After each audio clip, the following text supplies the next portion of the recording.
Alhamdulillah, kita dikumpulkan oleh Allah Subhanahu wa Ta'ala di dalam majelisnya Nabi Muhammad sallallahu alaihi wasallam. Karena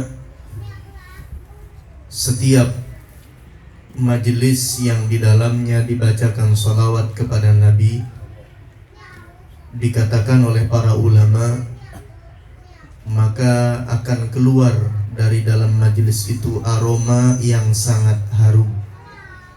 Itu disebutkan di dalam kitab I'anatul Talibin. Apabila majelis dibacakan sholawat kepada Nabi, itu bau harumnya semerbak sampai menembus 7 lapis langit. Setiap makhluk yang mencium aroma tersebut akan beristighfar untuk orang-orang yang berada di dalam majelis tersebut. Sayangnya bau harumnya kada tercium oleh kita manusia. Jin kada mencium juga. Yang mencium para malaikat-malaikat Allah dan makhluk-makhluk Allah yang lain.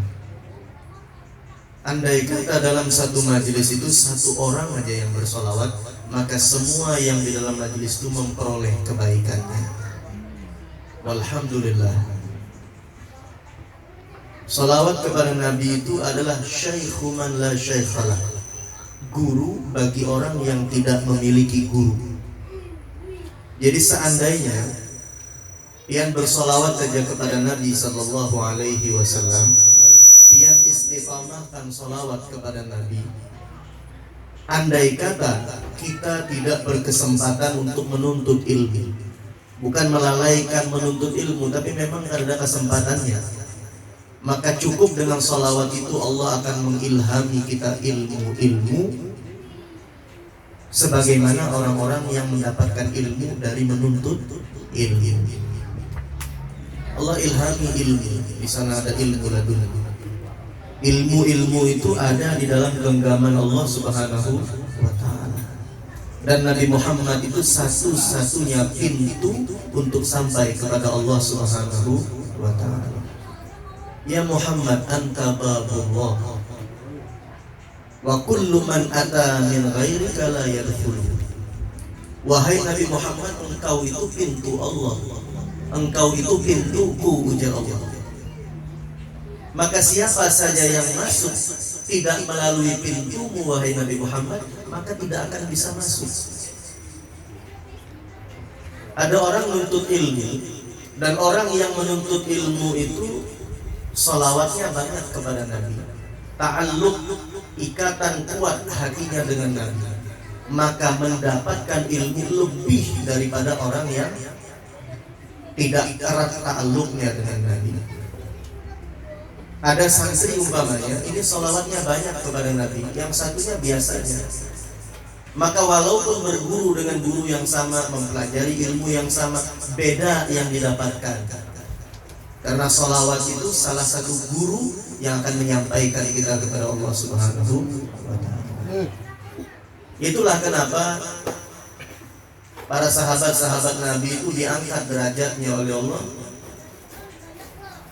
karena mereka ta'alluq hatinya kuat dengan Nabi, rela berkorban jiwa raganya, apalagi sekedar hartanya untuk Nabi Muhammad sallallahu alaihi wasallam. Jar Nabi, andai kata kalian berinfak, lau anfaqtum misla uhudin zahaban lama balagha mudda ahadihim wala nasifa.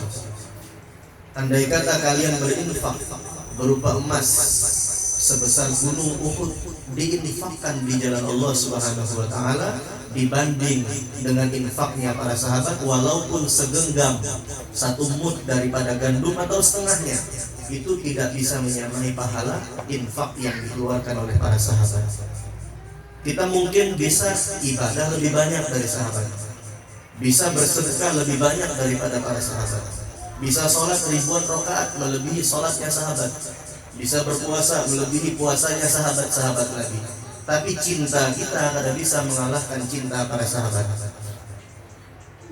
Yang bayangkan aja, para sahabat Nabi itu, para sahabat Nabi Pernah di peperangan Uhud ada sahabat Talha bin Ubaidillah.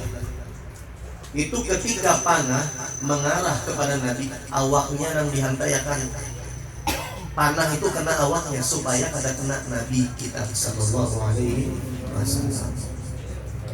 Andai kata ada orang memanah dari luar sana mengarah anak panahnya ke guru kita.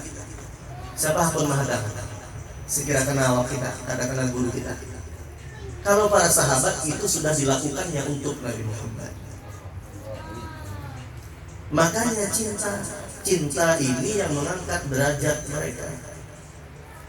Dan alhamdulillah pada malam hari ini kita hadir berkumpul di dalam majelis yang mulia ini. Di samping kita bersolawat kepada Nabi, di samping kita mengingat Nabi, kita insyaallah setelah ini kita akan menyambung dengan tahlil, mungkin dipimpin oleh guru kita dengan yang pahalanya kita hadiahkan kepada Syekh Muhammad Arsyad Al-Banjari dan kepada Syekh Kashful Anwar dan kepada Syekh Al-Habib Al-Imam Al-Habib Saleh bin Muhsin Al-Hamid dan kepada guru kita Guru Kiai Haji Muhammad Asri dan seluruh keluarga-keluarga kita yang tadi sudah dikirim oleh Haji Muhsin nama-namanya. Ini andai kata kita di dalam majelis ini tidak membaca manaqib mereka. Kita kadang baca manaqib Syekh Muhammad Arsyad, kadang baca manaqib Datuk Kalampaya, kadang baca manaqib Al-Habib Saleh Tanggul, tidak membaca manaqib Syekh Kashful Anwar.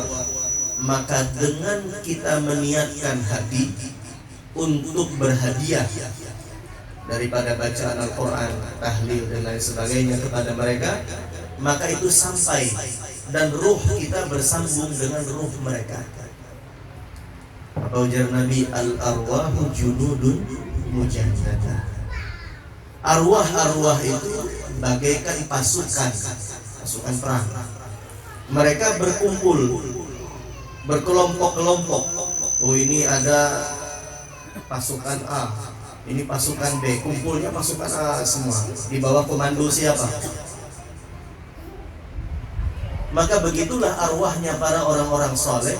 Maka mereka saling berkumpul satu dengan yang lain.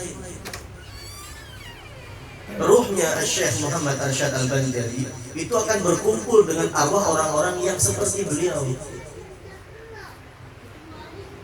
Tadi guru kita bertawassul di dalam qasidah doa beliau. Di sana disebut Al-Imam Al-Haddad Al-Habib Abdullah bin Alawi bin Muhammad Al-Haddad Sahibur Ratib, disebutkan Al-Habib, banyak yang disebutkan. Al-Habib Umar bin Abdurrahman Al-Aqas, disebutkan Al-Imam Muhammad bin Idris Asy-Syafi'i. Ketika disebut mereka itu, apa ujar Al-Imam Ibnu Sirin, inda dzikri shalihin tanzilur rahman.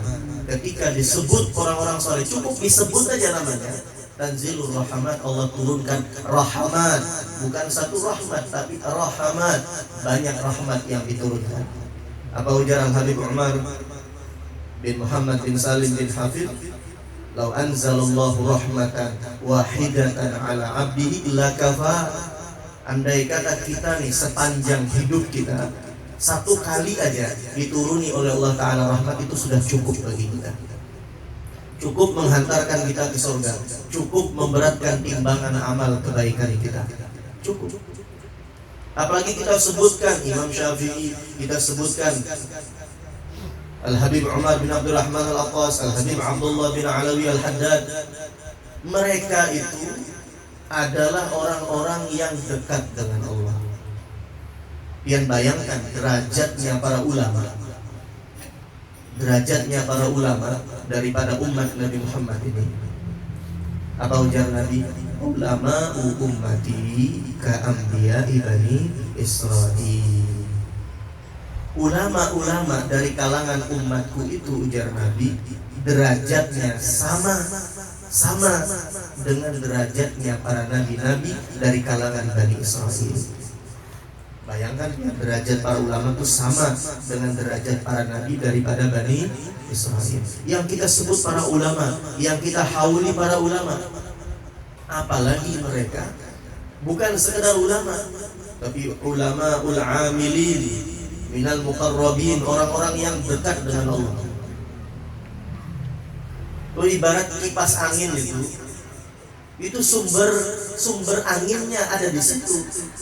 Jadi kita ini kena biasan anginnya aja, mereka sumbernya.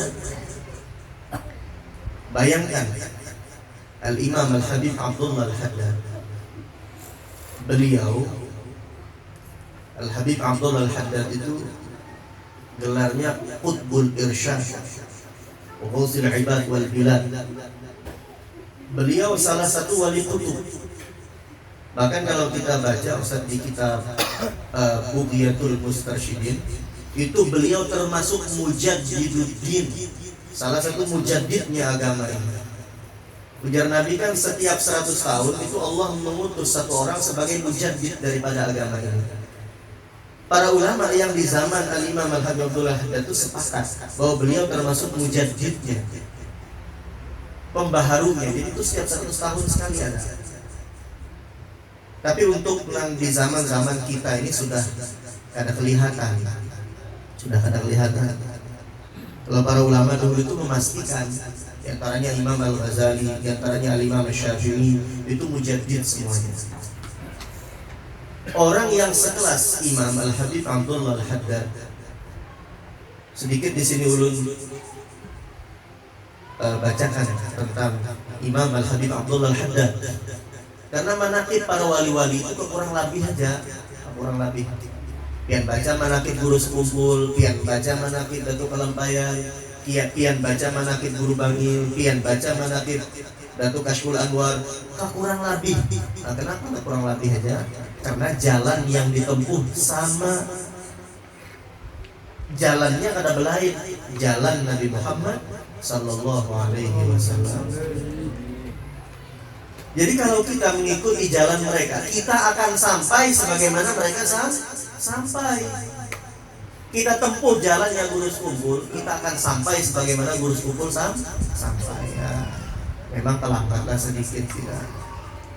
Kalau sidin kecepatannya laju 120 perjalanan, kita jalan 40 aja. Karena Bapak itu asal sampai karena kita menempuh jalan yang sama. Sidin tulak ke Banjarmasin, kita tulak juga ke Banjarmasin mau umpati jalan Sidin sampai. Makanya kita jangan cari jalan lain, jalan ini aja yang kita tempuh. Jangan tertarik, di sana banyak jamaahnya, tapi jalan yang ditempuh beda. Mengharamkan tahlil, mengharamkan maulid, membid'ahkan acara-acara kita yang semacam itu. Walaupun menarik, walaupun banyak jamaahnya, kita tidak akan pernah sampai kepada Allah Subhanahu wa ta'ala. Imam Al-Haddad itu ketika lahir itu di pelipis ini sudah ada kunat. Nah, kalau kan kunat itu bahasa Perancis, bakas luka itu ngarannya kunat, itu bahasa Perancis. Kayak apa kisahnya, ada bayi lahir sudah ada kunat. Ketika ditanya, wahai imam, konon katanya piani lahir sudah ada kunat di sini. Dari sini. Aku di alam arwah ikut berperang Badar bersama Rasulullah sallallahu alaihi wasallam. Aku persis berdiri di belakang Rasulullah. Ruhku ikut berperang.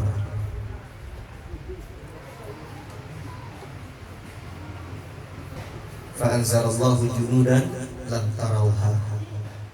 Di perang Badar itu Allah turunkan pasukan-pasukan yang kalian kada melihat, kada kelihatan, karena banyak arwah di situ ikut berperang. Para malaikat, kalau para malaikat kelihatan waktu itu, mereka pakai sorban-sorban, warna-warni sorbannya. Kita baca di kitab-kitab tafsir. Kalau para arwah ikut berperang, salah satunya Imam Al-Haddad.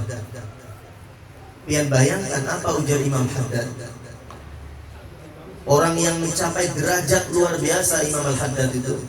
Ujar Sidin, mahabbatus salihin mu'taqadi. Cinta kepada orang-orang saleh itu akidahku. Itu akidahku. Pian bayangkan aja, akidah ini kalau salah sesat. Ujar Sidin, cinta orang soleh itu akidahku. Berarti kalau memang cinta kepada orang-orang soleh itu salah, sesat Imam Haddad.